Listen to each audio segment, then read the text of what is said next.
بعد الفطار على طول فوجئت برصاص مره واحده طلقتين.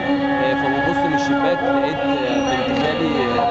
بنت عمتي بتجري بعربيتها، ركنت تحت البيت عندي وبتصوت بتقول لي الحق ماما.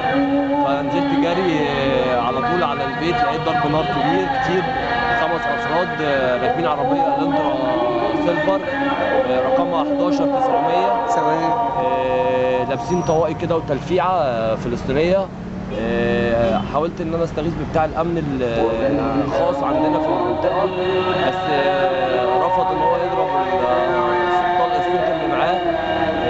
عقبال ما رجعت كانت عمتي بتحاول ان هي تنزله من العربيه بعد ما شدها من شعرها ووقعها على الارض.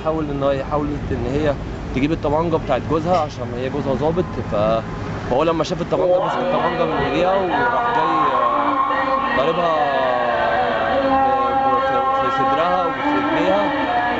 وبعد كده لما احنا هجمنا عليهم من ناحيتين دخلوا من شارع جانبي كده وراحوا داخلين مستخبيين في العماير. رحت انا جاري شلتها وركبتها في العربيه اللي هم كانوا عايزين يسرقوها. وبعد كده طلعت بيها على مستشفى الاميري، واول ما دخلت